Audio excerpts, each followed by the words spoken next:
This is a really fun curly girl interview.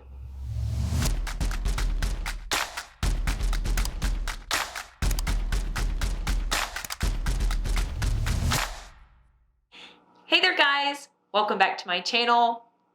And if you know, you know. Was it last year or year before last? I can't remember, but my friend Heather and I did weekly Instagram lives together for a very long time, and they were an absolute blast. Due to all the craziness of last year, we did stop doing our weekly Instagram lives. And so I missed her. I missed my friend, and she graciously agreed to come on and be a part of these curly girl interviews that are going on here on my YouTubes. But Heather's awesome. Heather is so cool. Y'all are gonna absolutely love this interview.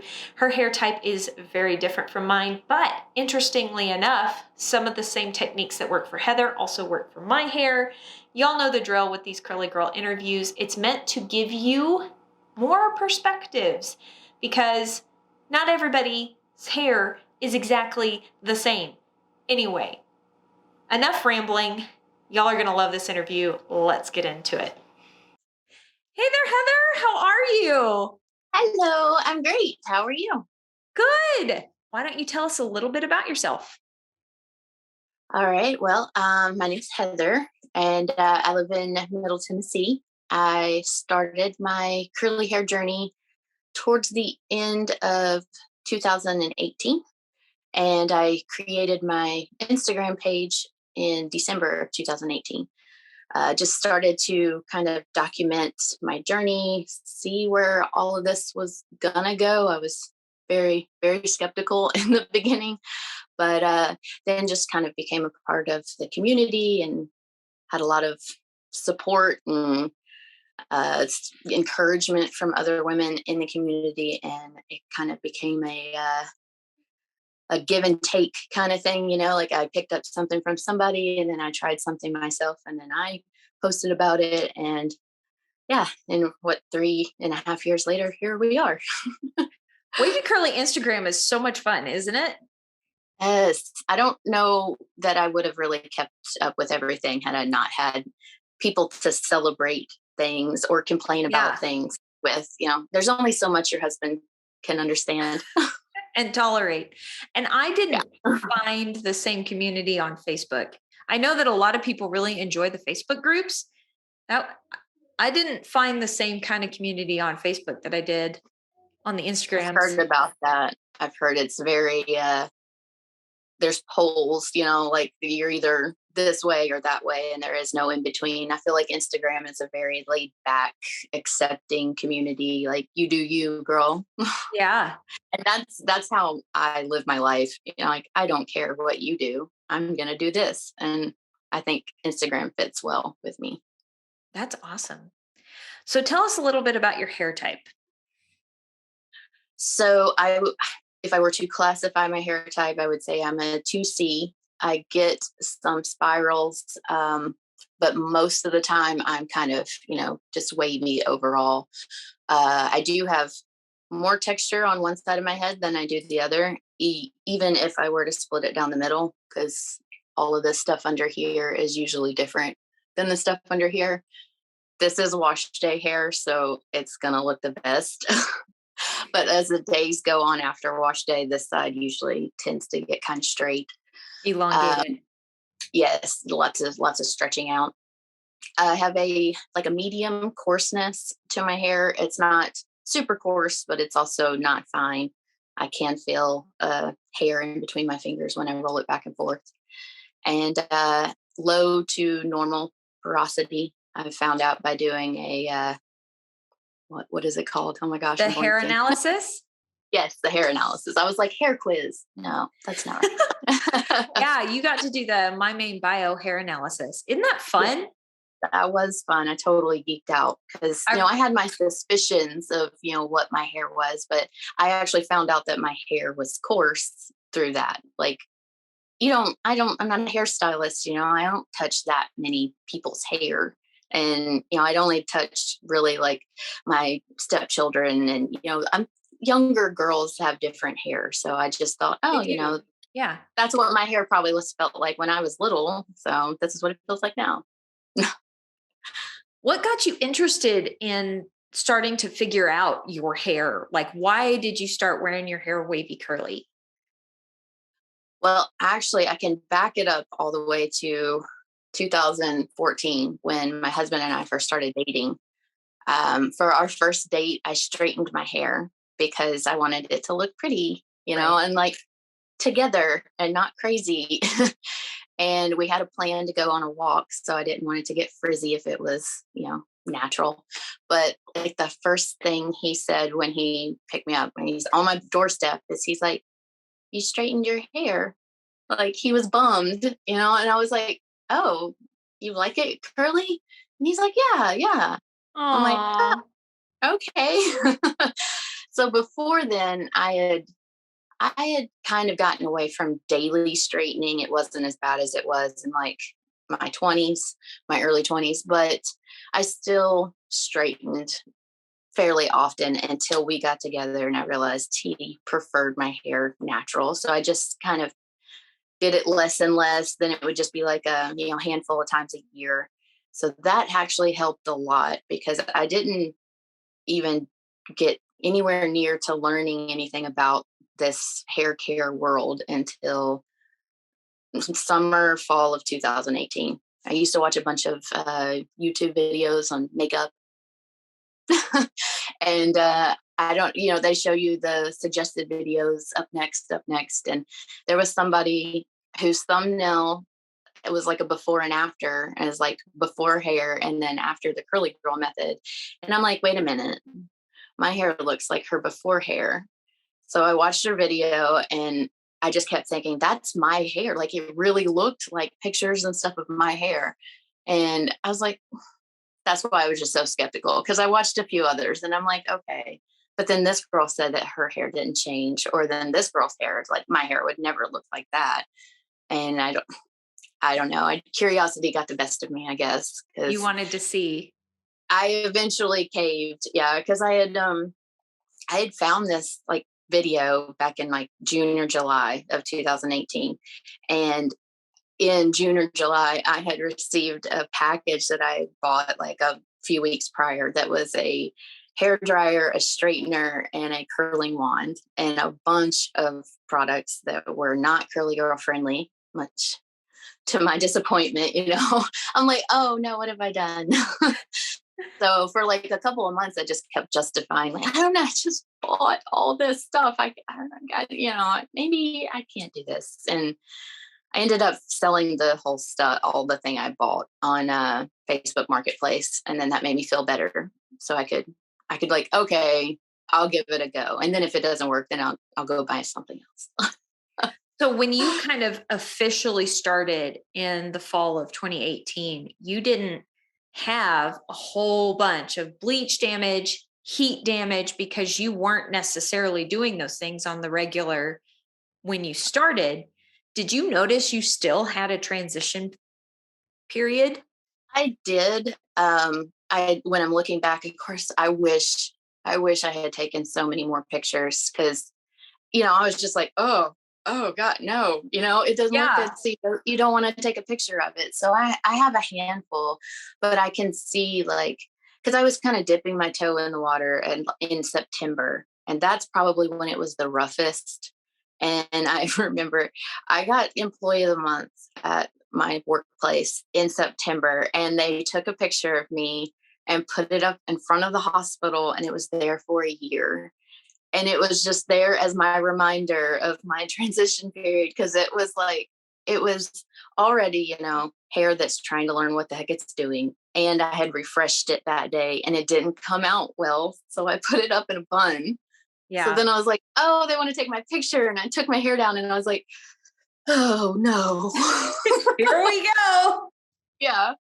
So really got into trying to do all the right things in like late October, November. But I feel like the majority of my transition period was probably like September to November, because I had like one really, really good wash on Thanksgiving. And that was like when I was like, well, maybe this isn't just, hippy dippy, like, oh yeah, just use clean products and your hair Yeah. will transform. So I was like, okay, maybe there's something to this and I'll actually try. And you definitely did a very good job of not necessarily running out and buying all the things, did you? You kind of found some products that you enjoyed in the beginning and you kind of stuck with those for a little while. Am I remembering correctly? I did, but I didn't. So Okay. because, okay, so December 2018, everybody was no buy December. That was the That's right. hashtag I remember going that. around. Yes. But here I was like basically at the Curly Girl buffet and like, oh, there's so many things to try. And then Sally Beauty kept having sale after sale. And I was like, it was December. So, there was sales galore. And I, I just, curiosity again, at the buffet, you have to try a little bit of everything. So I did stockpile. I became quite a little squirrel with my little collection of nuts, but I did stick with like, well, it took me a little while to find a shampoo that was agreeable with my scalp, but I really stuck with one conditioner, one leave-in, and one styler. And then after about a month of that, I kind of started to incorporate a mousse that I was using along with the gel that I was using. And you actually have seborrheic dermatitis, which is an added layer, an added factor to you and your hair. How do you Mhm. find managing that condition while also wearing your hair curly? It was very, very hard in the beginning. That was actually probably the thing that I was most hesitant when I got beyond the fact of like, is my hair going to actually change or not? Is this going to benefit, the links of my hair? And then once I got excited about that and trying to just use all the products that I saw that were for curly hair, but not necessarily for my scalp, I ran into a lot of issues with using shampoos that either didn't have any kind of scalp health ingredients and or had a lot of fragrance. I've learned over the years that anything highly perfumed is going to irritate my scalp. And so there for a couple of months, I was very overwhelmed and discouraged, thinking like, if I want to have pretty hair, I'm going to have, red patches coming down on my scalp that people are going to see. I was always trying to like cover it up and it just felt ugly. And that was also partly due to like this rule that when you start doing the curly girl method, you can only wash your hair once a week. And if you're Yeah. washing your hair more than that, then you're doing it wrong. But you've Yeah. actually found that washing your hair slightly more frequently has helped a lot with your seborrheic dermatitis, and it hasn't adversely affected your hair either, right? Right. Right. And also with because I was so strict in the beginning and like, no this, no that, yes, this, and only this, I was only washing once a week. That is terrible for in particular for my scalp. I cannot usually go. Sometimes I can get away with a fifth day as long as I plan on washing later in that fifth day. But anything after that is really, really pushing it. And I had to start incorporating a sulfate. The big curly girl method rule, the biggest one, don't use sulfates. But my medicated wash from the dermatologist, it has a sulfate in it, and it's probably the first ingredient. But the thing that actually got me like, well, I'll try it, is the ingredients are listed in alphabetical order on anything like medical. So it looked Yes. like it was further down the list. So I was like, oh, it's fine. It's fine. And then later I found out that no, they're just listed differently. But that was when I really started to see a difference in my scalp. And when my scalp wasn't hurting and itching and making me feel bad, I felt more motivated, more open to trying things with my hair because, your hair can only look so good, but if you want to scratch your scalp off, then, you're not really happy about it. Yeah. Would you say that that was the biggest obstacle you had to work through when you were learning your hair? Yes. That and probably just giving up my perfectionism because Right? I kept looking at these girls and their waves and curls. It wasn't like I was trying to strive for curls, but everybody's stuff looked together. And like, I guess I'm a bad example right now because everything looks Because you look uniform. real together today. My goodness. But I have learned tricks over the years to help. Like, I usually do not have this naturally. I have to go through and either twist the clump with my finger or use a brush to get it to style correctly. Otherwise, I end up with crazy wonky clumps. And that's, I don't know, it's just my hair. I've tried, deep conditioning, protein treatment, clarifying, all the things, haircut. It's just my hair. It But always ends you're up with a finding that you're square band enjoying or when something. you like mechanically organize the curl clumps, either by finger coiling it or with a brush. I still can't get brush styling down. I can't do it on all wet hair, like as a style, but I can do it like if I diffuse and like this one was crazy, I would just take this one clump, re-wet it, and then do it. Or I can do it as a refresh, which is basically like the same thing. You just have, one piece that you're working with. But if I try to do my whole head, I end up like super flat and it's not good. Interesting. So I guess I just need to head over to your Instagram because you have done the best job organizing your Instagram page. There's Mhm. all these highlights, there's all of these IGTV tutorials. Like, you are a wealth of information that I just Thank need you. to take advantage of. And guys, if y'all are watching, y'all know the drill by now. Click the little arrow that's right below me, open up the description box, and all of Heather's information will be there for you to go check her out. Where all can people find you, Heather? You're big on Instagram. Is there anywhere else? I am on TikTok, but I'm still figuring it out. So I haven't really posted anything on there lately, but it's the same handle.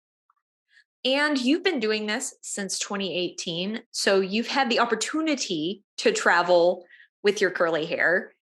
Hmm. What does your travel routine look like now that your hair is curly and you travel versus before? Well, honestly, before I never like did anything with my hair. When I stopped straightening it, I would just wrap it up in a regular towel until I felt like, oh, it's getting on my nerves. I'd take it off and let it air dry.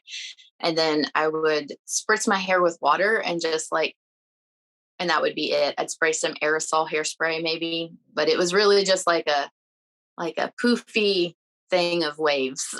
Like, there was no definition at all. So whenever I went traveling, I might take a can of hairspray or something, but for the most part, I just kept my hair up in bun. And now I usually just take a gel because I don't want to load up my bag. I won't go anywhere without my diffuser because I actually hate air drying now. I think it's because, I mean, we've talked about this before. Like, you feel like you can't move. You just like stiff necked all the way around, like anything you're trying to do, and until it's completely dry. But I've only actually had about two, I think, two opportunities to travel and since starting this, and it's just definitely different whenever I'm somewhere else. Like, I have to throw all expectations out the door because even if I've brought the one styler that's never let me down, it's not going to perform the same when I'm in a different state, in a different, altitude, or just different humidity levels. So That is really that's a interesting. big thing. I think that's really good advice, that just put your expectations to the side when you're traveling.